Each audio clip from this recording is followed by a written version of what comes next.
सुप्रभात बच्चों, आज हम आपको हिंदी की क्लास में पाठ नंबर 5 चंद्रशेखर आज़ाद के बारे में ये हमारा पाठ है। इसको आज हम आपको पढ़ाएंगे। इससे पहले आपको ये देख रहे हो आप, ये है आपके कठिन शब्द। ये कठिन शब्द आपको याद करने हैं, कॉपी में लिखने हैं और इस चैप्टर के वर्ड में जो चैप्टर रीड होने के बाद पीछे होते हैं वो शब्दार्थ, वो आपको कॉपी में लिखने और याद करने, यानी कठिन शब्द और शब्दार्थ कॉपी में लिखने और याद करने हैं और चैप्टर को अच्छे से रीड करना है। तो चलिए स्टार्ट करते हैं चैप्टर रीड करना।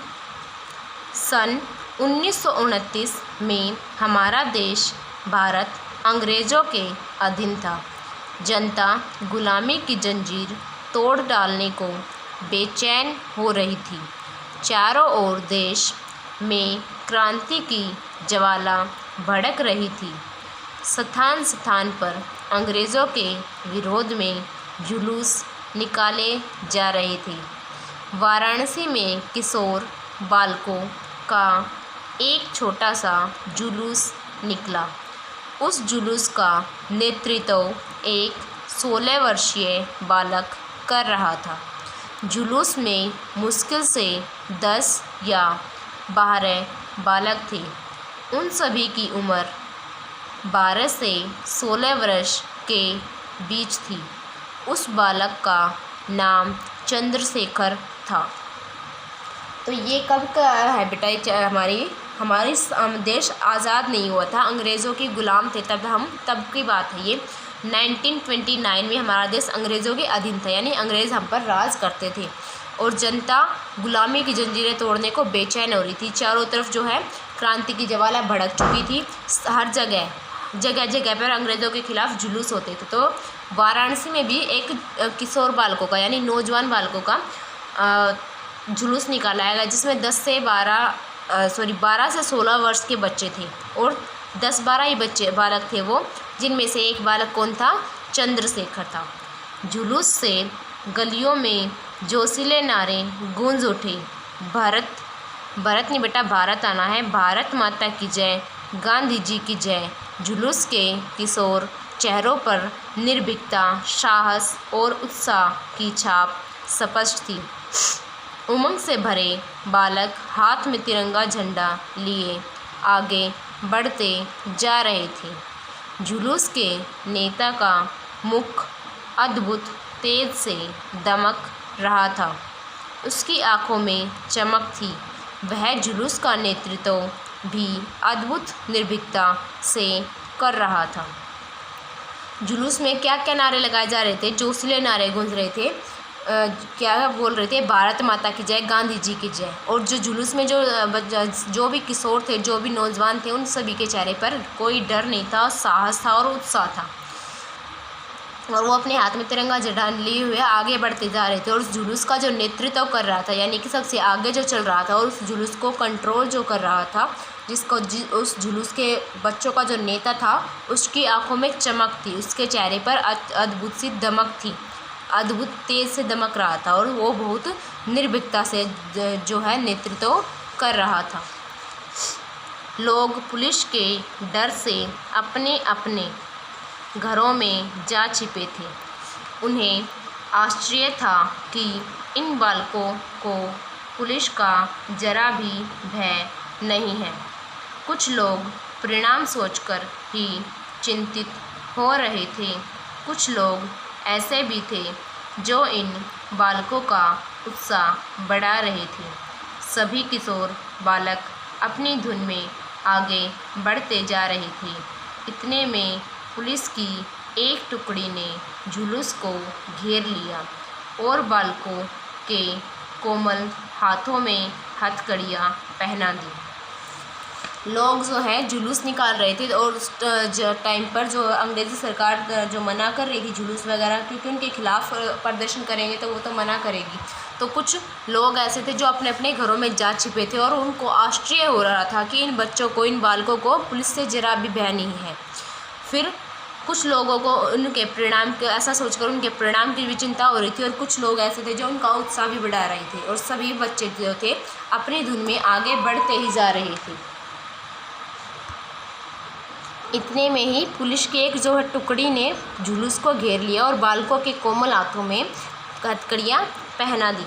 सभी बालकों को पकड़कर अदालत में मजिस्ट्रेट के सामने पेश किया गया। उनके इस अनोखे मुकदमे को देखने के लिए अदालत में लोगों की भीड़ जमा हो गई थी। सबसे पहले जुलूस के नेता को कटघरे में खड़ा किया गया। सभी बालकों को पकड़कर क्या किया गया, अदालत में मजिस्ट्रेट के सामने पेश किया गया और मजिस्ट्रेट के सामने क्या है उनके केस की सुनवाई हुई। और उस अनोखे मुकदमे को देखने के लिए बहुत ज़्यादा संख्या में लोग वहाँ पर इकट्ठा हो गए थे अदालत में। सबसे पहले किसको कटघरे में बुलाया गया, जुलूस के नेता को। जुलूस का नेता कौन था, चंद्रशेखर आज़ाद, यानी सबसे पहले चंद्रशेखर आज़ाद को बुलाया गया। मजिस्ट्रेट ने बालक पर एक तीखी दृष्टि डाली और कड़क कर पूछा, तुम्हारा नाम।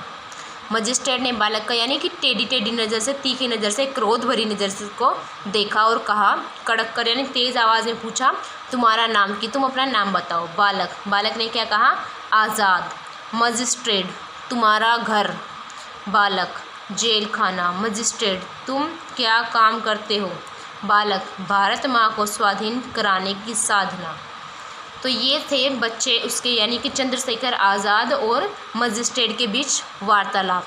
मजिस्ट्रेट के सामने बालक गर्व से अपना सिर ऊंचा किए उसके प्रश्नों का निर्भीकता से उत्तर देता रहा।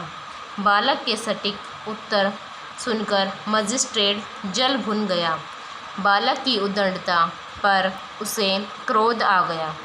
क्रोधी मजिस्ट्रेट ने बालक को 15 बैतों की सज़ा सुनाई।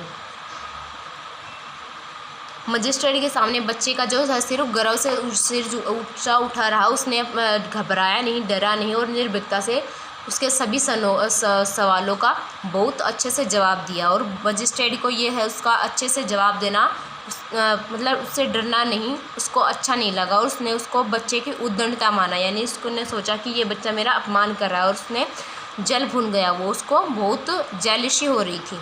और मजिस्ट्रेट ने उस क्रोधी मजिस्ट्रेट ने बालक को क्या दिया, सज़ा दी, 15 बैत मारने की सज़ा दी। लोग बैतों की मार सोचकर ही घबरा गए, किंतु निर्भीक बालक अपने चेहरे पर मुस्कान लिए शांत खड़ा था। सज़ा देने के लिए बालक को जेल खाने में ले जाया गया। जब एक सिपाही उसके हाथ पांव बांधने लगा तब वह तीव्र स्वर में बोला, मेरे हाथ पांव बांधने की आवश्यकता नहीं है, तुम बैत लगाओ, मैं खड़ा हूँ। फिर क्या था, उस बच्चे वहाँ जो लोग थे वो घबरा गए। बैत से मार खाने की बात सुनकर ही लोग घबरा जाते हैं, किंतु उस बच्चे के चेहरे पर मुस्कान थी, वो शांत खड़ा था बिल्कुल निर्भीक रूप से। सज़ा देने के लिए इसको कहाँ ले जाया गया, जेल खाने में ले जाया गया। जेल में वहाँ पर जब सिपाही ने उसके हाथ पैर बांधने लगा सज़ा देने के लिए कि हाथ पैर बांध के इसको बैतों से पीटा जाएगा, तो बच्चे ने तीव्र स्वर में यानी तेज़ आवाज़ में कहा कि मेरे हाथ पाँव बांधने की आवश्यकता नहीं है, तुम मेरे को बैत मारने हैं ना, तुम मेरे को बैत मारो, मैं यहीं खड़ा हूँ, बगैर हाथ पैर बांधे मरवाऊँगा मैं। बैत लगाने वाला सिपाही उस बालक के साहस पर आश्चर्यचकित था। बालक के कोमल शरीर पर बैतों की मार पड़ने लगी। 1, 2, 3, 4 बैत पर बैत बरसते रहे और हर बार मार के समय वह यही कहता रहा, भारत माता की जय, गांधी जी की जय। क्या हुआ, मतलब जो बैत मारने वाला सिपाही था उसको भी बच्चे की ऐसे साहस पर, निर्भीकता पर आश्चर्य हुआ और उसने उसके कोमल शरीर पर बैत पढ़ने लगे। 1, 2, 3, 4 यानी जैसे जैसे बैत पढ़ते गए वो हर बार क्या बोलता, भारत माता की जय, गांधी जी की जय। बैतों की मार से बालक की पीठ लहूलुहान हो गई थी, जगह जगह से चमड़ी उधड़ गई थी और खून बह रहा था, किंतु उसके चेहरे पर पीड़ा का कोई चिन्ह न था। बैतों की मार से, बैत लगने की वजह से, 15 बैत लगने की वजह से जो बच्चे की चमड़ी जो है उधड़ गई थी, यानी खाल भी उतर गई थी शरीर से और खून बह रहा था। लेकिन फिर भी उसके चेहरे पर दर्द का, पीड़ा का कोई निशान भी नहीं था। दंड पूरा होते ही बालक उसी दृढ़ता से भारत माता की जय का नारा लगाता हुआ घर की ओर चल पड़ा। ऐसे साहसी बालक को देखने के लिए भीड़ उमड़ पड़ी। लोग उसका अभिनंदन करने के लिए उतावले हो रहे थे। लोगों ने बालक को कंधों पर उठा लिया और उस नन्हे सेनानी को पुष्पमालाओं से लाद दिया। दंड पूरा होते ही बच्चे ने क्या किया, उसी दृढ़ता से भारत माता की जय का नारा लगाया और अपने घर की ओर चला गया। उस साहसी बालक को देखने के लिए बहुत बड़ी संख्या में भीड़ उमड़ पड़ी और सभी ने उस बच्चे का अभिनंदन किया, उसका आदर किया, सत्कार किया और उसे अपने कंधों पर उठा लिया और नन्हे सेनानी को फूल मालाओं से लाद दिया, यानी बहुत सारी फूल माला इसके गले में डाल दी। इस घटना के बाद उस बालक का नाम ही आज़ाद पड़ गया। ये वही आज़ाद थे जिन्होंने देश को स्वतंत्र कराने के लिए अपने प्राणों की बाजी लगा दी थी।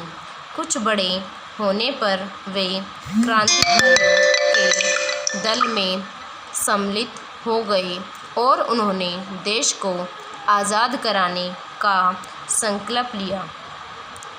उन्होंने यह भी प्रण किया, मैं अंग्रेज़ी सरकार को जीते जी अपने शरीर को छूने भी न दूंगा।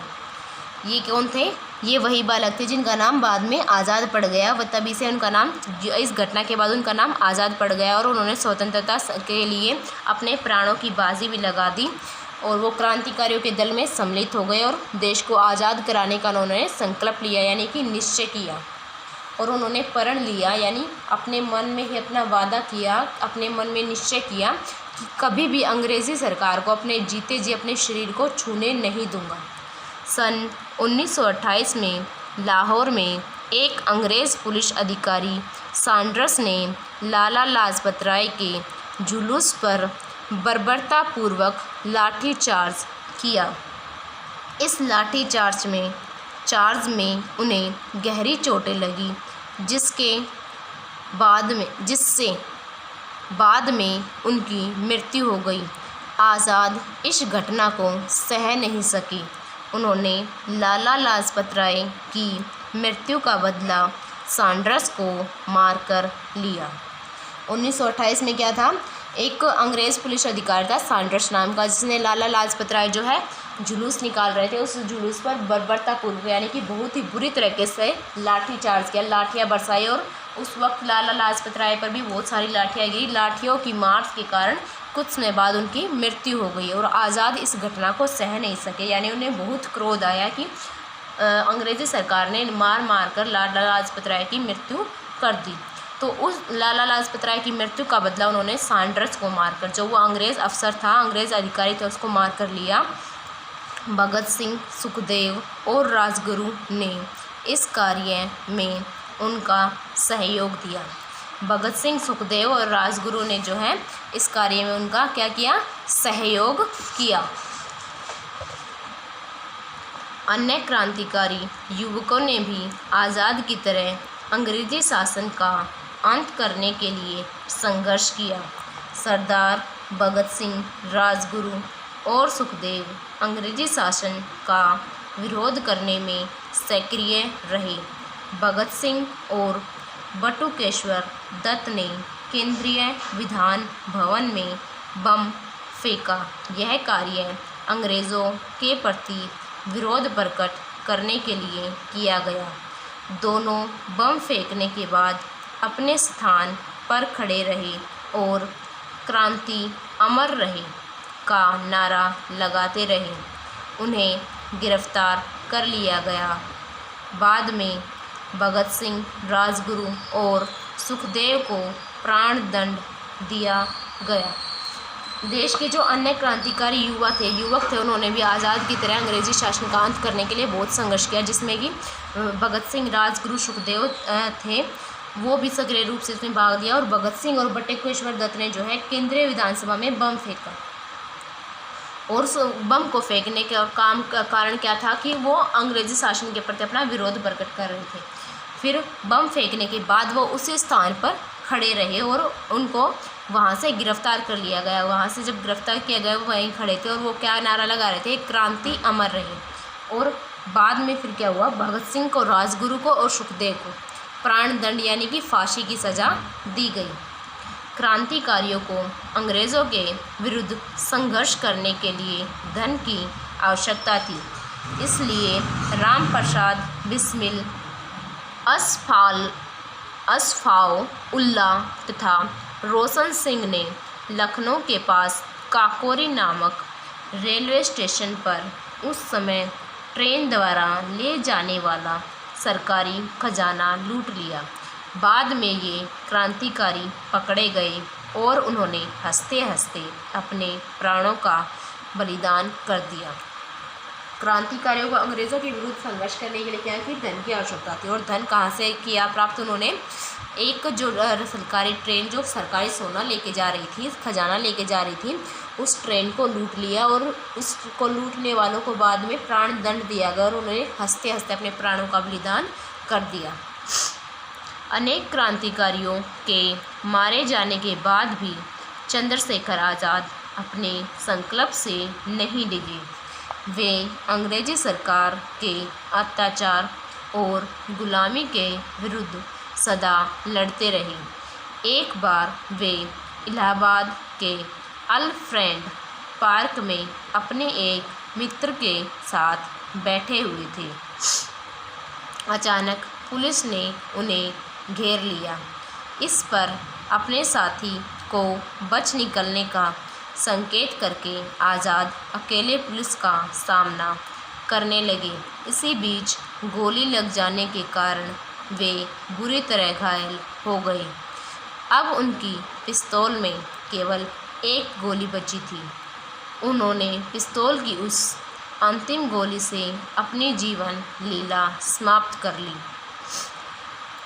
अनेक क्रांतिकारी यानी बहुत सारे क्रांतिकारी जैसे कि राजगुरु, सुखदेव, भगत सिंह भी मारे जा चुके थे। रोशन सिंह और ये जो राम प्रसाद बिस्मिल, असफाउल्ला थे जिन्होंने ट्रेन को लूटा था, वो भी मारे जा चुके थे। उसके बाद भी चंद्रशेखर आज़ाद जो अपने संकल्प से नहीं डिगे, यानी भारत माँ को स्वतंत्र कराता दिलाने के लिए वो लगातार संघर्ष करते रहे। फिर एक दिन क्या हुआ, इलाहाबाद के अल्फ्रेड पार्क में वो अपने दोस्त के साथ बैठे थे और अचानक से उन्हें पुलिस ने घेर लिया। फिर उन्होंने वहाँ पर अपने मित्र को तो आराम से निकलने दिया, यानी कि मित्र को वहाँ से भगा दिया पुलिस से बचाकर, और खुद पुलिस का सामना करने लगे। पुलिस का सामना करते करते उन्हें गोली लग गई और वो बुरी तरह घायल हो गए। अब वो भाग भी नहीं सकते थे। उनकी पिस्तौल में सिर्फ एक ही गोली बची थी और उन्होंने जो है प्रण लिया था कि वो अपने जीते जी अपने शरीर को अंग्रेज़ों को छूने भी नहीं देंगे। तो उन्होंने वो जो एक गोली बची थी वो गोली खुद को ही मार ली और अपना जीवन जो है समाप्त कर लिया। आज़ाद अपने प्रण के पक्के थे। वे हंसते हंसते अपने देश के लिए शहीद हो गए। आज वे हमारे बीच नहीं हैं। भारत के इतिहास में उनका नाम स्वर्ण अक्षरों में अंकित है।